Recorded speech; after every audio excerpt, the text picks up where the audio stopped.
Yeah, this episode's not going to suck like the last 100 or so. This one's going to rock with the nice guys on business.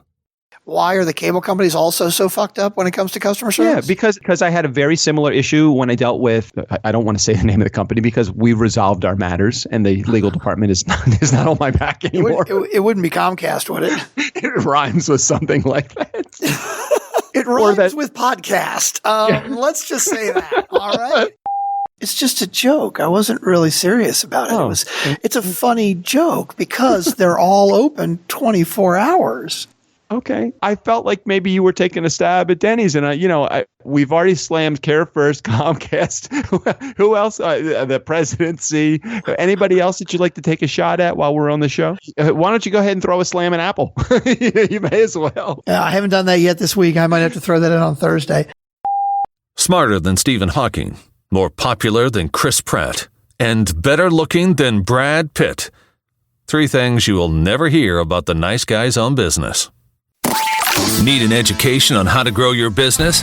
The nice guys are here to help. Learn about great customer service, networking, and how just being nice can help you prosper. Now, here are your hosts, Doug Sandler and Strickland Bonner. Hey, nice guy community. Welcome back. Welcome back. Guess what today is? Mr. Doug Sandler on the other side of the microphone, and my name's Strickland Bonner. Wait, what? Hold on. This is how you want to introduce ourselves to a professional network? You completely want to fuck up the interview? Oh, God. And you want to drop the F-bomb in the first 10 seconds? Oh, right, okay. Let's start over again. Let's start over. Okay. Hello. Welcome back, ladies and gentlemen. Welcome back. Welcome back. My name is Strickland Bonner on the other side of the microphone, Mr. Doug Sandler. Now you sound like Guy Smiley from the Muppets. Is he from the Muppets or is he from Sesame Street? That's a good question. I don't know. I think he's from the Muppets. I think you're right. So today, Strickland Bonner, Strickland Bonner is the host of the show. I am the other host of the show. We would call each other co-hosts, but I think that gives somebody top billing. And since neither one of us have signed the rights to be the host of the show, and we were both co-hosts here, or whatever, I don't really know. If you're just tuning in for the first time, welcome. You and 300,000 other downloaded people have joined here. Believe it or not, yes, we actually have made a show out of this craziness and antics. But we do have some really good interviews. Like what Doug is rambling about, by the way, he hasn't said yet, is we are now part of the C-Suite Network, and today is the official launch of the C-Suite Network. And so this is who he is addressing right now. And I just so you know, you have already completely messed it up. Jeffrey gave us a specific thing that he wanted us to say about the C-Suite Radio Network. You didn't tell me that. Well, you said C-Suite Network. I'm telling you, it's a C-Suite Radio Network. Okay. Is there something else specifically that he told us to talk about, or just that I need to announce it properly? I'm going to go by Jeffrey. I'm going to go by Jeffrey Hazlett's philosophy of if you messed up and you didn't do it right, it's okay. You know why? Because no one has died.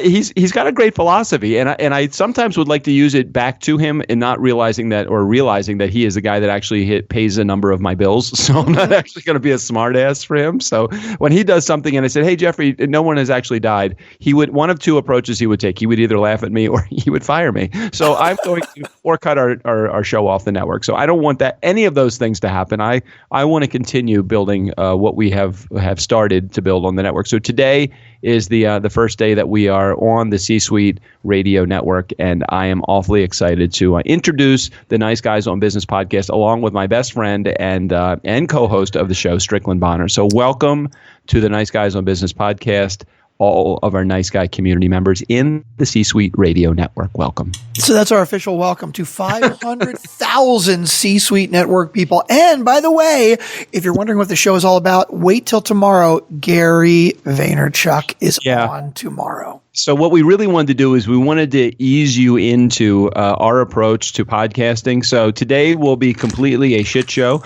We encourage you to... As it always is on Tuesday and Thursday. Yeah, Tuesdays and Thursdays, just so everybody knows as you are tuning in for the first time. Today will be a shit show, but that is okay because tomorrow we will make up for it completely with the Gary V interview. If you have not ever heard of Gary V, then we would like you to turn off the podcast and destroy your computer right now because we don't know what rock you've been living under. Anyway, so it is Tuesday. Hey, just so you know, Wait, just so you know, I just got off the phone with about, I would say 3 or 4, I can't remember how many people I've talked to in the course of the last couple of hours, extremely professional podcasters, because they all have shows and as at Nice Guy Communities, so you may be aware, and those that are listening on the C-Suite Radio Network, you may not be aware, but I am the guy that's in charge of bringing on all of the shows to the network. And so everybody that I talk to is extremely professional, and they always ask me questions about the content of the show. And I tell them it's really important that they have a show that would be, good content for a C-level executive to want to listen to if you're going to introduce to the C-Suite Radio Network. And then I start talking to them about my show. It's so funny because you do have all over the spectrum. You will have people that are completely into the content that is exactly as the C-level would want to hear: chief executive officer, chief operating officer, chief marketing officer of a big, huge, multi-million-dollar organization. And then you'll have the people that sell and provide services to those people. And there are a lot of entrepreneurs that do that. So we really have it. And then there's us. And then there's us. That's right. So we are the, you know how when you were in elementary school, you had that guy that was always on your team that was like the last guy to be picked. Well, that was both me and Strickland. Yeah, exactly. Definitely. So welcome to the show. So, okay, that's our official entrance to the C-Suite Radio Network. Strick, how did we do? We do okay? I thought we did okay. And by the way, we want to say thank you to all of our existing listeners. Not like we want to forget you guys and just turn our backs on you when we look at the C-Suite Network, because we had 40,000 downloads last month, and it's all due to you guys. We love you. Yeah, that was pretty crazy. Oh, speaking of which, Jeffrey must realize that we're actually recording a show right now, because he just sent me a text message twice. He says, Are you ready to talk now? Hey, should we see if we can get him on? Hey, sure, why not? Wait, how would I do that? How would I do that? Oh, no, this would be interesting. I think with Skype, you can call a cell number, but I think you need to buy minutes to do that. I have minutes in there, but I have no idea how to. Yeah, I don't. You think he would like that? No, I have no idea. Probably not. He's a really important guy. He probably doesn't want to do that. No, let's not do it. I'm just afraid. All right, we don't want to tank our anchor position on the C-Suite Radio Network the first day that we're actually up there. We literally are. We are 6 minutes into our first episode. Is that what you have too? About 6 minutes into our first episode, and we're already completely off the rails and trying to figure out how to get back on track. Now, I don't think I actually even know how to call him while I have you on Skype. Yeah, I mean, unless you just want to chat for a second while I try to get him on board. Nah, we'll get him on We'll actually officially interview him at another time. Definitely. I think you did already once, didn't you? I did. If you want to go back and just go to my website, if you want to, DougSandler.com, just type in Jeffrey Hazlett and you can look for the Hazlett interview. It was actually a good one. He does really good interviews. He really is a very good interviewer. And that was primarily one of the reasons, one of the biggest reasons that I wanted to be on this network. Is it wasn't just because of the audience, because I think we really do have a good listening audience to our show so far. But it was the access to these guests. I mean, I got 2 phone calls today, and I probably a half a dozen yesterday from none other than the world famous Shep Hyken. I love that, man. That's cool. I know. It's so far out of our league. It's so far out of our league. I agree with you. Every time he calls me, I'm thinking he must not. He doesn't he know I'm a nobody? He's got. By the way, Jeffrey Hazlett's original interview was episode 127, which means you probably can't get it from iTunes. You probably have to go to Doug's website, because I think iTunes only has the previous 100 episodes. Oh yeah, we forgot to tell you also. The shit show has been going on for 300 episodes. I know, is that crazy or what? Yeah, that is. Here, if you want to get us back on track, Doug, I know you wanted to talk about CareFirst today. Oh my gosh. Okay, so I had a very interesting experience with CareFirst, and if there is anybody that is in the C-level that is actually the CEO or maybe the COO or any of the C-suite, folks from CareFirst, we really want to have you on the show. I'm giving ample opportunity to straighten out the mess that has been created, because CareFirst, just going back about maybe 2 months ago, or no, the middle of December, CareFirst actually changed my policy. Well, we all know what's going on with affordable care, right? So at the beginning of the year, my policy went up from about, I think it was a little under $600. It was going to go up over $1,000. So it was pretty much going to double overnight from just December to January. And I decided to take a whole different plan. So changed my plan. In the process of doing that, they canceled the old plan. They started the new plan. I re-upped with another credit card and gave them my bank account information for future withdrawals so that we could make it a seamless transition to the new policy. Well, come December 30th, they took out both of my credit card on my credit card and from my bank account. So they withdrew an extra almost 600 and I think it was $672. Mm-hmm. Okay. So, how long does it take to take money out of an account? Half a second? I don't know. It doesn't take very long. Yeah. How long do you think it takes for CareFirst to get money back into your account? Oh, geez. Well, and nice guy community members, you will remember this if you remember my bitching session going back probably about a year or so ago when we had a problem with an auto withdrawal that went haywire and they took an extra $1,200 out of my bank account. It literally took them 6 months to get that money back to me. So I could see the writing on the wall and this was going to happen all over again. Well, they took the money out. And so over the last 4 weeks, I have been battling with their customer service department that they insist. They even had their customer service department get on the phone. Okay, what's your worst nightmare phone call to have to make aside to an insurance company? The DMV. Oh, yeah, that's right. The DMV, that's right. Well, no, it wasn't the DMV, but it would have been to either my credit card company or to my the provider of utilities in my house. Okay. So I had to have, I get this. I had to have CareFirst on a conference call with my credit card company. Oh, God. I know, right? Sounds like this is a nightmare about to happen. Yeah. And it was a nightmare. It was a complete nightmare because my credit card company says to CareFirst says to them, they say to them, we refunded Mr. Sandler on January 6th. So today is now February something, and hopefully it has been resolved as of the actual play date of this, the air date of this episode. But as of the recording date of this, it still hasn't been resolved. So I have CareFirst on the phone. They say we refunded Mr. Sandler on January 6th the $672 that we took out of his account. My credit card company says to CareFirst with them on the line and me on the line also, no, you didn't.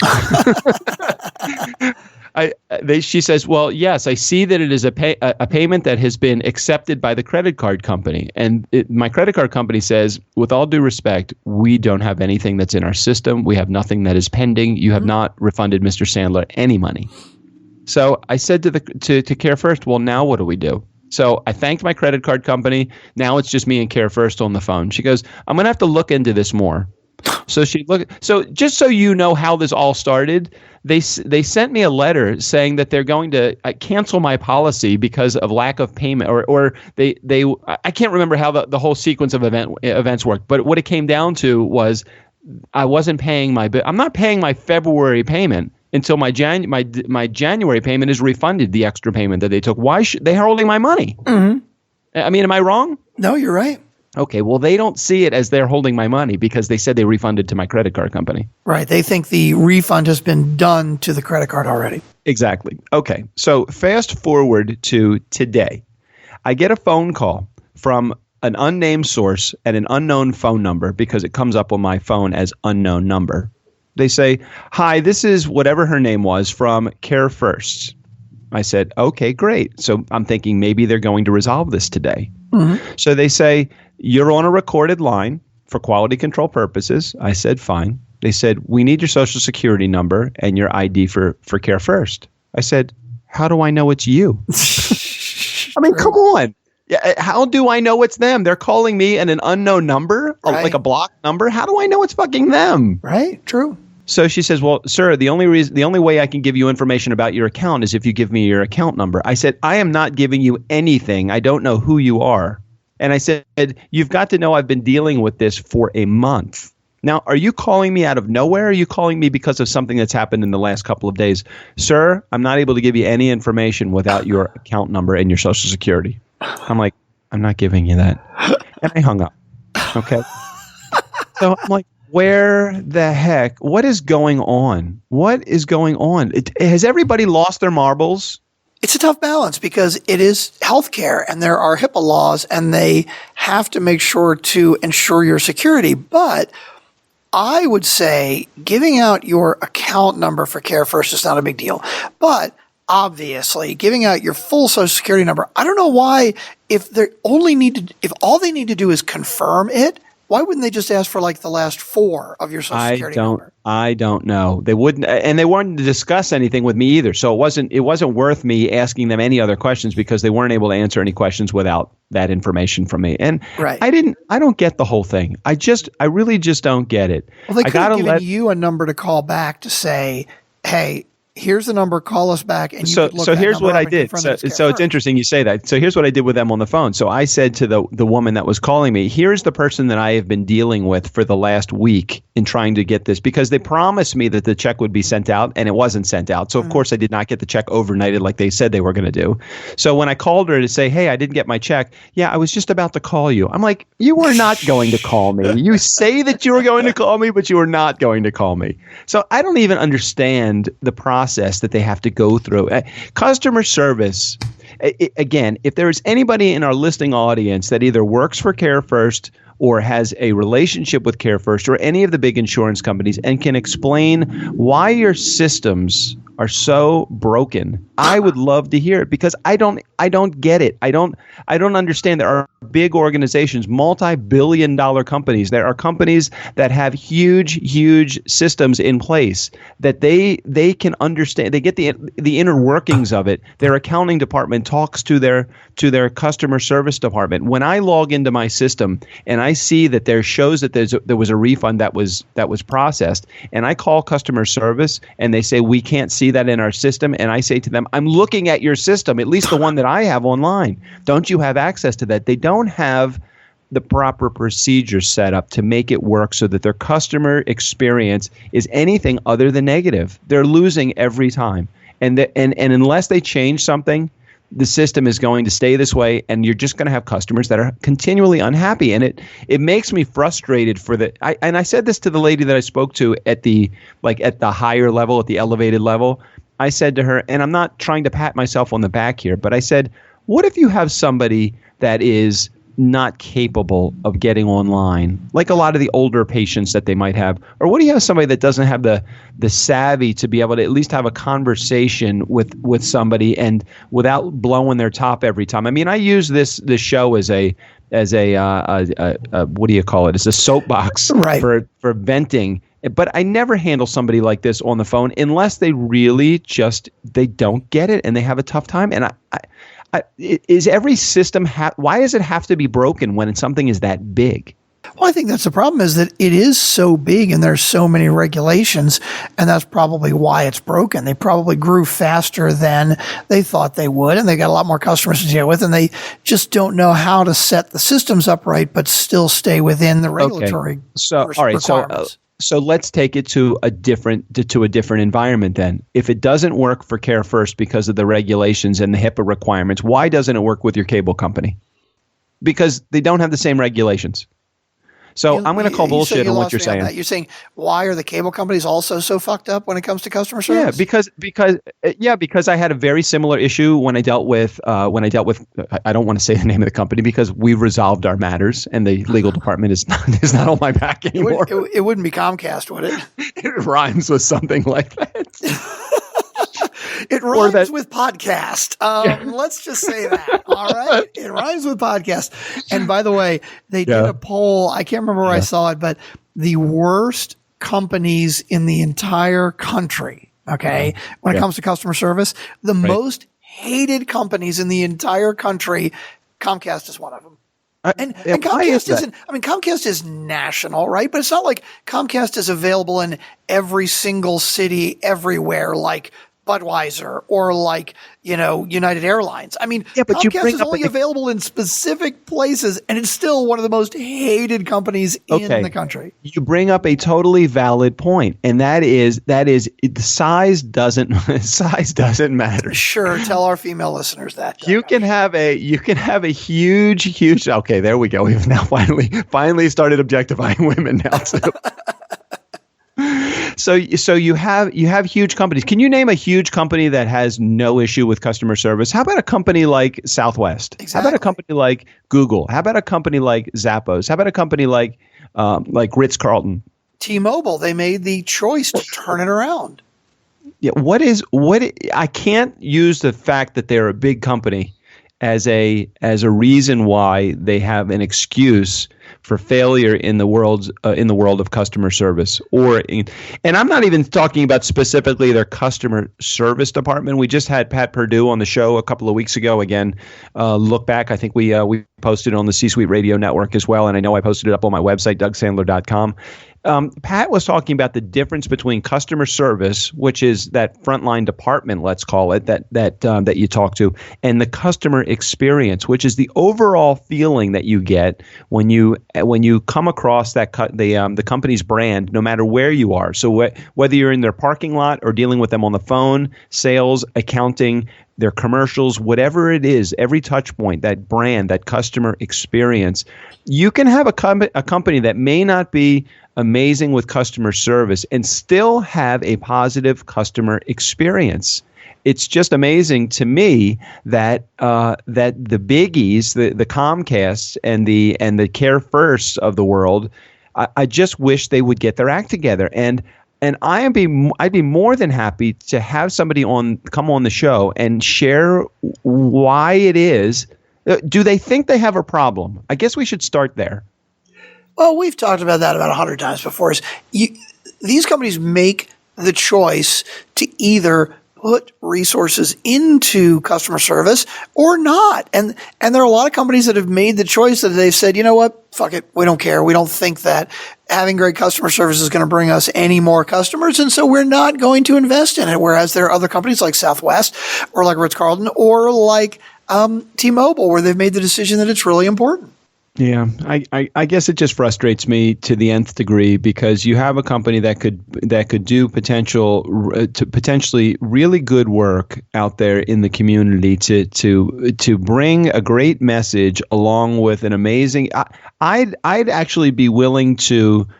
I'd be closer to being okay with the mega amount of money that I spend with them every month if I felt like to a certain degree that they had any level of compassion and empathy on the service side. I really would. I just feel like when I think of my insurance company, I just think the word no. That's all I think. I just, in my brain, just the word no keeps flashing. No. No. Well, soon you won't have to worry about it anyway, because Trump is going to be repealing the Affordable Care Act, and then when that happens, you'll have no insurance available whatsoever.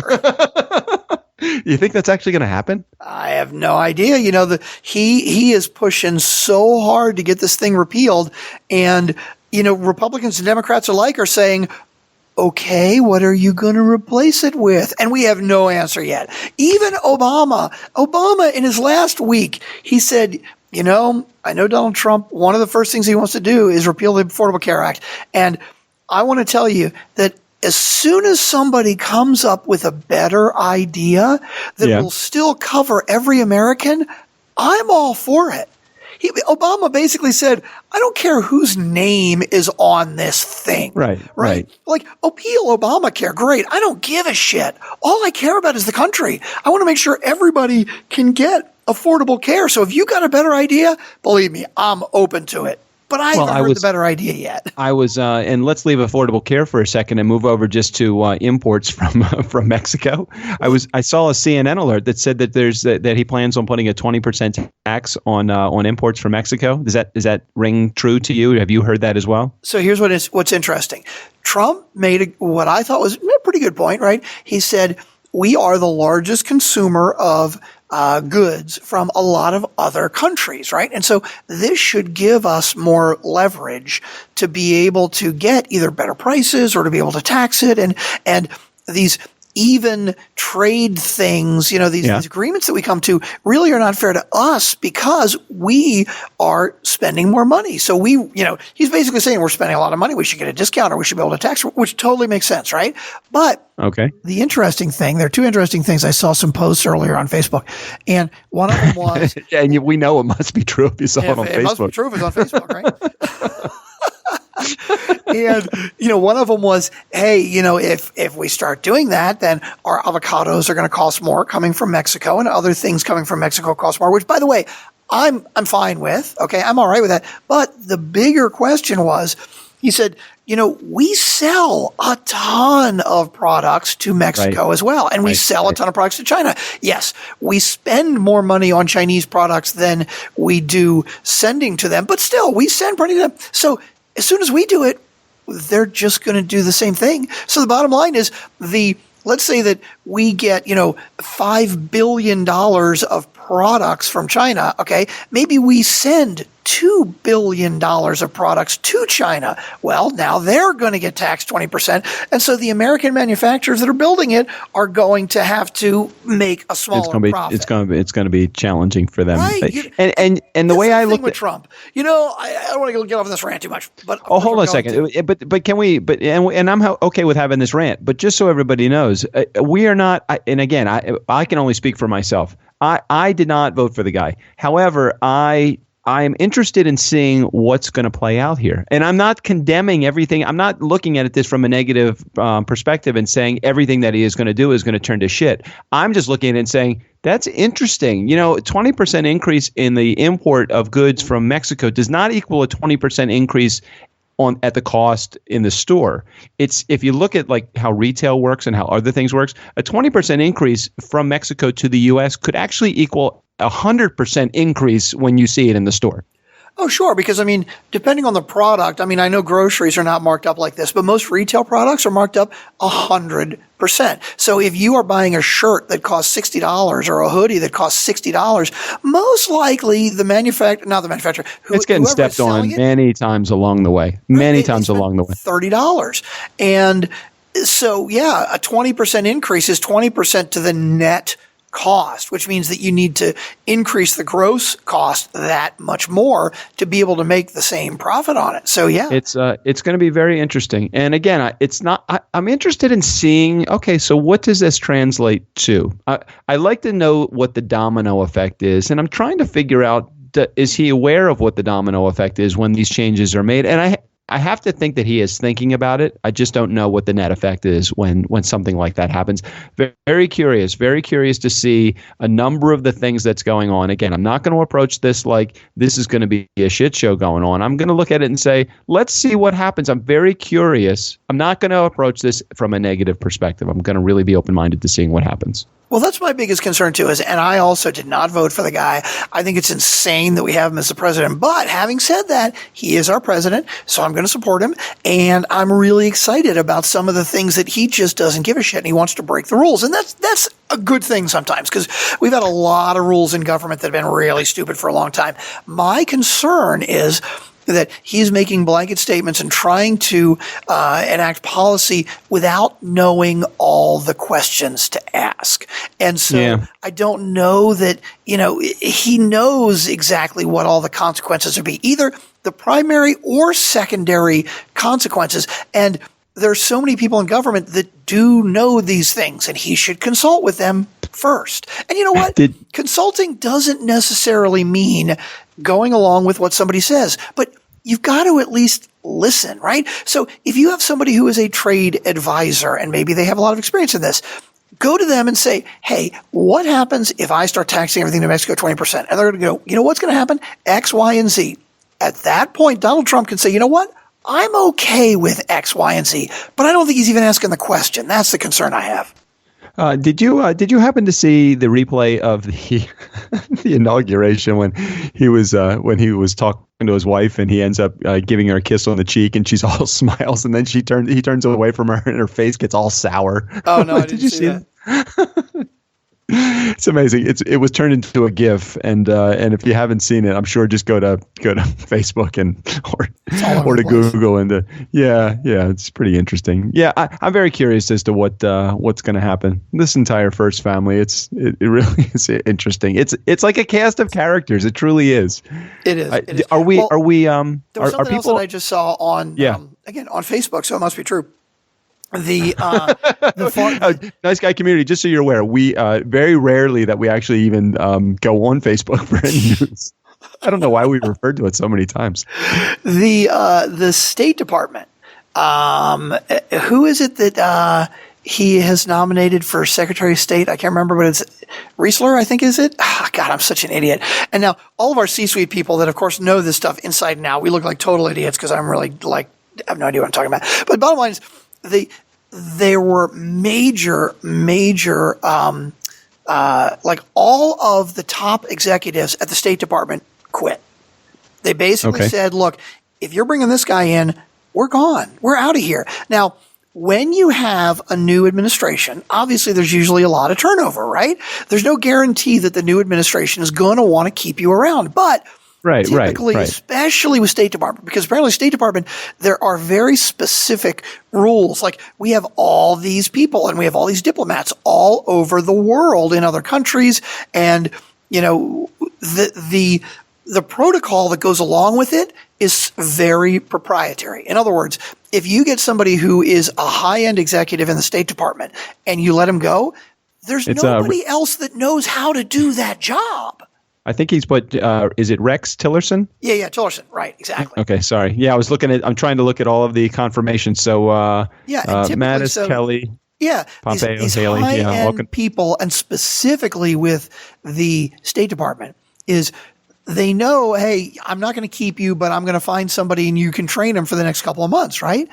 Like almost every member of the executive team basically said, F you. They put in their resignation and they're leaving. And the problem is, like I said, there's nobody else that knows how to. You can't go to the private sector and find somebody that's done this job because there's nothing comparable in the private sector that exists that has anything to do like this. Are you telling me we're like a rudderless ship right now? I mean, well, at least when it comes to the State Department, yeah, we could be. It's going to be interesting. It is going to be very interesting. I'm looking to seeing what's going to actually happen in this world. Very much so. I would love to hear from any of our community or somebody in the C-Suite network who has more knowledge than me on this. Which would be pretty much anybody. Right, exactly. By the way, Eat, Sleep, Drink, Dubai. This is not a review of the U.S. State Department. I have no idea what the hell I'm talking about. If somebody knows better than me or can confirm or deny what I'm saying, we would love to hear from you. Hey, Strick, I really think we should keep this show tight at 30 minutes and prove that we actually can do something right, which is stay on time. At least we can do one thing right? That's right. We've effed up on the rest of the things, but let's stay on time to today's show. It's like when you go into Denny's, right? There's only one thing you should ever expect when you walk into Denny's, and that is that it is open. You shouldn't expect good food. You shouldn't expect good service. But that's not true, though. Except that it's open. I like going to Denny's. I haven't been to Denny's in a really long time. Not because I have any ill feelings towards Denny's, but the feeling that you won't get good food and the only thing that would be right is that it's open. I'm going to have to respectfully disagree. I like their burgers. I really do. Are you not like a burger or soup fan? I am a big burger and soup fan, just not a big Denny's burger and soup fan. But I have to admit, it's been years since I've been. There is a level of expectation that you have when you go to Denny's, let's say, or any of the give me some that are in what the heck, Bob Evans, Bob's Big Boy. Is that even still open? Or Bob Evans, yes. And by the way, hey, nice guy community, that one thing that we said we would be able to do, the one thing you could expect from us, we are trying really hard to blow it right now. Yeah, we're going to blow it right now. That's fine. So hold on a second. So I think there's a level of expectation that you have when you walk into Denny's that is different than it should be, because I don't think that I think that the difference between a place like Denny's, Bob Evans, Cracker Barrel, what are other places that are very similar in ilk to that? I understand what you're saying. Stuckey's and. Okay, right. I think that House. Yes, I agree that they should be open. That's good. That's a good start. Second, I think that you're going to get service. I think the service should be good, but there's no over expectation. I'm not walking into Ruth's Chris or Morton Steakhouse or a fine dining restaurant. I'm walking into a restaurant that I'm going to get. My food's going to be hot. There's going to be some quality control involved. There's not going to be any issue with people messing with me or feeling like I'm in danger when I walk into the restaurant. So I feel like a place like Denny's, I'm going to pretty much be getting what I expect. It's going to be okay food. It's not going to be, oh my God, I can't believe this is the best hamburger I've ever had in my entire life. But it's going to be elevated beyond just fast food. And I'm going to have it that somebody's actually going to serve the food to me, which is a good thing too. What are you expecting when you walk into Denny's? So, Doug, you know that Denny's are open 24 hours, right? Okay. Yeah, I got that. So the only thing you should expect is that it be open. Is that their slogan? Joke. No, it's just a joke. I wasn't really serious about it. It's a funny joke because they're all open 24 hours. Okay, that's fine. Well, I felt like maybe you were taking a stab at Denny's, and we've already slammed CareFirst, Comcast. Who else? The presidency. Anybody else that you'd like to take a shot at while we're on the show?